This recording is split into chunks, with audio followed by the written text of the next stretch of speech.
Estamos de volta com o programa Conversando com Antônio Vecchi, que hoje tem o privilégio de receber a tia Lia, como é carinhosamente conhecida aqui nesta região do Vale dos Sinos e no estado.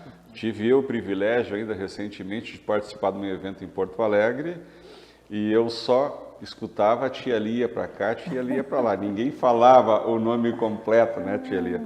Pois é. E essa conversa está fluindo assim, né, ao sabor das rememorações, enfim, né, uma conversa tranquila, aberta, de coração aberto.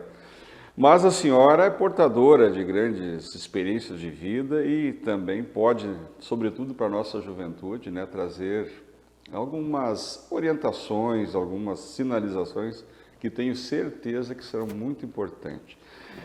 Na questão da política, tia Lia, como é que a senhora tem degustado, tem, digamos, saboreado as agendas do dia a dia, o que está ocorrendo no dia a dia?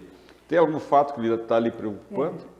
Na verdade, assim, a política na minha vida, como eu já disse, há 51 anos, né, que eu estou filiada nessa linha ideológica, né, e eu presenciei muita coisa, né, muitos acontecimentos, porque eu tenho essa veia política do meu avô, né, que foi intendente na época, 4 vezes vereador, o meu pai também foi vereador, eu aprendi muito, observei. Depois eu vim, me filiei, aí eu entrei na linha do partido, né, porque eu tenho, às vezes, preocupação, que eu sou um pouco radical, né, mas não é radicalismo assim, não, porque eu sou aqui, tu não pode, né, tu também tem que ser, não.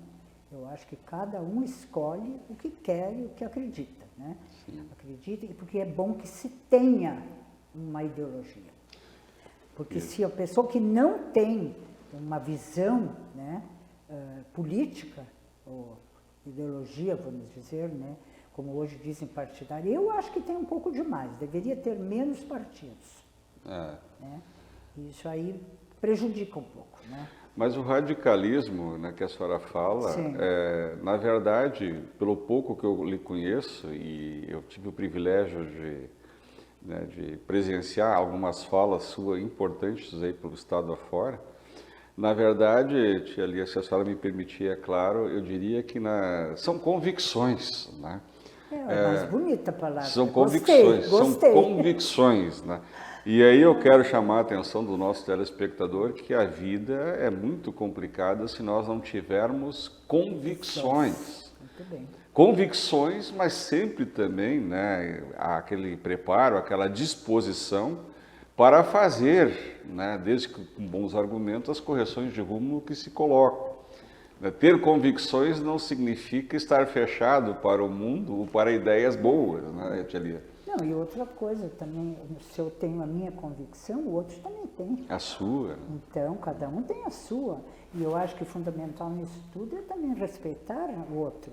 Mas não deixar de lutar e falar da tua convicção. Isso. É o que eu faço.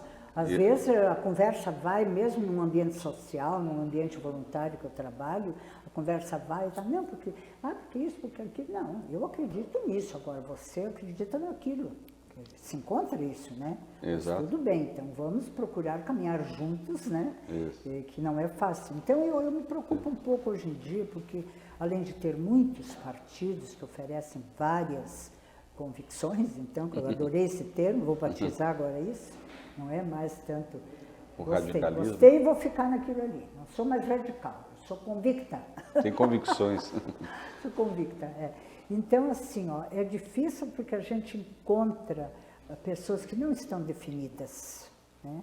Não estão definidas, eu não quero saber de política, porque eu vejo, fazem uma ligação direta de política com uma coisa assim, uma situação mais econômica, mais direitos para si, porque eu acho assim que a boa política, ela é do povo, a própria Constituição, o poder emana do povo. É isso. Né? Poder, né? É pro povo. Então, tu tem que conhecer esse teu poder, né? Até onde tu pode chegar, porque tem... Quando eu cursei Direito também na Unicinos, né? Eu gostei muito do professor que eu tive de Direito Romano. Nem sei se essa cadeira ainda existe. Eu acho que não existe mais. O direito romano, né? Romana, era no meu tempo, direito romano. A primeira aula que ele deu, a cumprimentar os alunos e tal, e se referiu assim: vou contar uma coisa para vocês.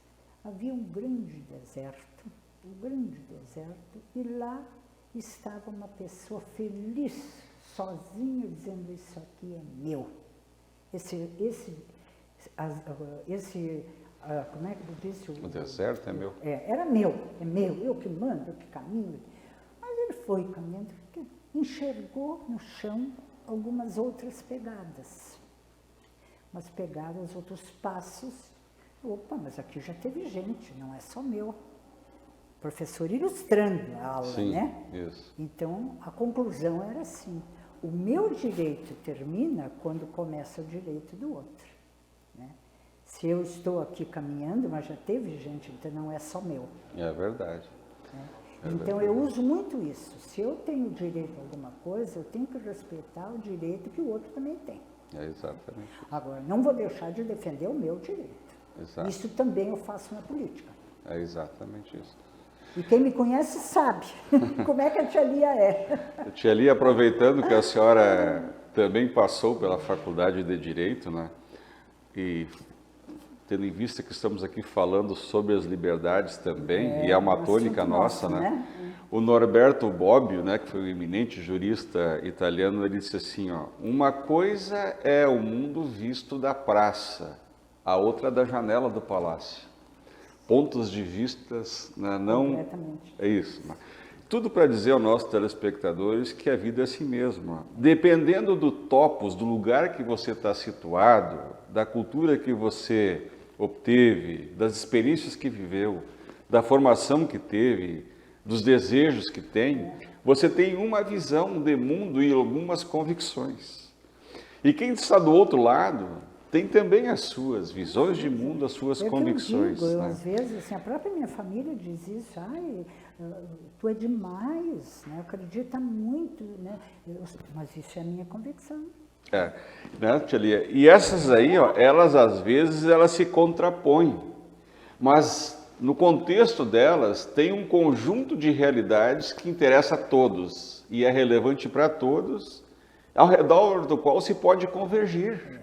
Por exemplo, a liberdade que nós falamos. Sim. Interessa para um extremo como para o outro. Então, nessa nós não temos dissenso, nós podemos até discutir formas diferentes de exercitar a de liberdade. Mas ela é cara para nós todos. A educação, a segurança, a saúde. Veja que só aqui já dei 4 assuntos em que pese você seja de opostos, no centro vocês têm convergência. Tem convergência aí.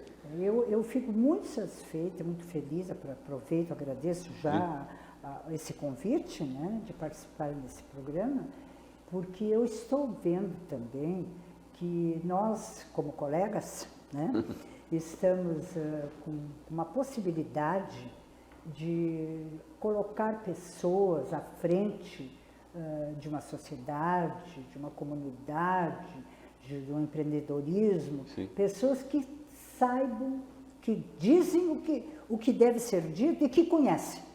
Que me preocupa muito também, por exemplo, às vezes um vereador, né, um professor ou alguém assim, porque tem vereador e tem vereador, e tem professor e tem professor. É né? verdade. Entendido né? Entendido, nós sabemos o que se refere. Né? Mas assim, ó, eu acho assim que a gente pode ir para frente de uma linha de progresso, né? Mas tu tens que conhecer aquilo para poder colocar para os outros, principalmente numa classe política. Né? Aqui... Eu me preocupo com vereador, com sim. prefeito, com deputado, né? com senador, com o próprio governador e o nosso presidente, né? Eu analiso muito a palavra. Só tem razão. Aliás, Xeri, aqui nessa mesma teleemissora, por ocasião de um dos programas Cidade em Debate, de uns 2 meses atrás, veio essa questão. Se o vereador deveria ou não ter uma formação básica mínima para ser vereador, né? E aí nós tivemos as mais diversas respostas, e na época, naquela oportunidade, eu me posicionei dizendo isso. né? Se nós vamos, o vereador não é um sujeito que cai aleatoriamente para fazer o que lhe der na cabeça. Ele é um cogestor da coisa pública, da polis, da cidade, né? E, portanto, tem que ter um preparo mínimo, até para compreender. É a minha posição, né? tem que ter. Tem, até para compreender certas agendas caras. Né? E, sobretudo, nós, né, professora e Lia, que temos a educação como centro, né, de gravidade das coisas, né? Então não tem como nós não prestigiarmos na educação, né? Sem dúvida. Eu acho que a educação é que faz mesmo o homem crescer, porque ele tem a educação tem a possibilidade de desenvolver um ser humano integralmente. Isso. Em todos os setores, todos os segmentos, todos os seus sentidos, né? E eu, às vezes, sabe, a gente como educador, eu aposentada e tal, mas são coisas que ficam na gente, aquela raiz que a gente tem, né? E hoje eu vejo meus netos estudando, né? Eu já acompanhei minhas filhas e tal, mas acompanho meus netos, é muito diferente. Né? O que vão levar para o futuro, né? Em termos assim de defender algum argumento? É verdade. É muito esporádico, é muito assim simples demais, né? Não sei se estou certa. Não, a senhora está corretíssima. A senhora sabe que eu uso um exemplo, né? Porque estar minimamente educado e informado é a condição básica para poder fazer as escolhas importantes para a sua vida. Sim. Aí eu dou um exemplo, viu, tia Lia, que normalmente nós, né, uma grande parcela da população, pode pegar qualquer supermercado aqui da Redondeza, ao entrar naquela porta principal do supermercado, a rigor, mais de 50% das boas receitas do mundo, né, estão ali, naquelas prateleiras que nós vamos passar. Mas nós vamos saber escolher, né, meia dúzia de pratos tão somente. A vida é mais ou menos isso. Ou seja, ali naquele local estava tudo em potência. Mas as nossas limitações só nos fizeram enxergar aqueles 4, 5 pratos que normalmente nós fazemos. E dali não saímos. E não saímos. Dali não saímos. Mas estavam lá. Está ali. A vida é a mesma coisa. As não oportunidades, eu transfiro agora isso para oportunidades. Exato. Né? Porque se tu não as tem, tu não recebe de graça. É verdade. Né? Eu penso assim. Né? As oportunidades todos têm e está à nossa disposição, mas nós temos que também fazer jus. Né? Tem que detectá-las, tem que né? lapidar a nossa educação, né? Os nossos princípios, nossos valores, como já falamos, né? Então, isso aí deve. E assim, voltando novamente a essa situação da educação, eu acho que o ser com educação, ele tem mais oportunidades. Ele enxergará Mais o todo, né? Ele, como é que é? Eu sempre brinco. E agora estou preocupada com essa situação toda da pandemia, né? A senhora viu que é gravíssimo. Eu fiz agora o exame dos últimos dados, né, do PISA, que saiu 19. Sim. Contrastando com agora, a senhora sabe que nós perdemos 2 anos. Nós voltamos hoje ao que estávamos em 2019. Significa dizer que nós congelamos em 2 anos, né, o progresso, o desenvolvimento dos nossos jovens, das nossas crianças, quando o mundo não parou. O mundo evoluiu, as coisas se desenvolveram mais, evoluíram. Isso é muito grave. E isso, às vezes, nós nem sequer conseguimos fazer os cálculos do que isto vai nos custar em termos de nação, gente. Futuramente vai dar o reflexo. Sim, ele é assim, ó, ele é estarrecedor, ele é inquantificável. Você parar por 2 anos, ficar estático, sobretudo na área pública, né, onde estão os mais necessitados, né, tia Lia? Você não poder ir acomodando aquelas camadas do conhecimento que vão se consolidando ao longo do processo de formação. Então, é bem provável, né, que a nossa juventude ficará ainda mais distante das oportunidades, tia Lia. Como é que será o nosso mundo, né? Daqui para frente. Então, e às vezes os pequenos municípios que se enxerga mais isso aí, lógico. Isso fica mais no estado todo, as capitais, tudo tem bastante diferença, mas eu acho que está muito grave. Hoje ainda no Jornal do Almoço diziam mesmo na nossa região, que a dificuldade de trazer o aluno novamente presencial.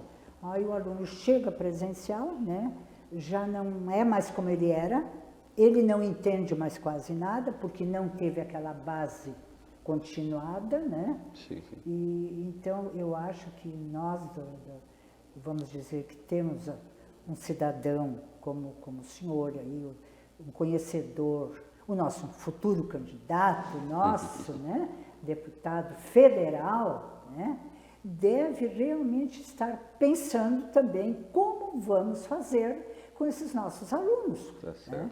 de que eles toquem para frente, porque não vão saber aproveitar as oportunidades. Tia Lia, nós poderíamos ficar umas 3, 4, 5 horas, um turno inteiro conversando, mas nós temos que, Tem horário, infelizmente, encerrar esse Sim, programa. sem dúvida. Não sem antes lhe renovar o convite para, numa próxima oportunidade, a senhora voltar aqui para nós continuarmos a conversar sobre esses assuntos graves que nós aqui falamos e que sem são muito dúvida. importantes de refletir. Se abriu o leque, né, Isso. Antônio? Eu lhe agradeço, então, pela presença, agradeço também aos nossos telespectadores pela audiência e prometemos voltar na semana que vem com mais um programa, conversando com o Antônio Vec e uma personalidade aqui dessa cidade, dessa região. Também quero agradecer mais uma vez o convite, dar um abraço, um alô a todos os meus queridos montenegrinos, que eu sou bairrista, muito bairrista, amo essa cidade, né? E estou à disposição e sempre para colaborar com a minha comunidade, com as pessoas que aqui chegam.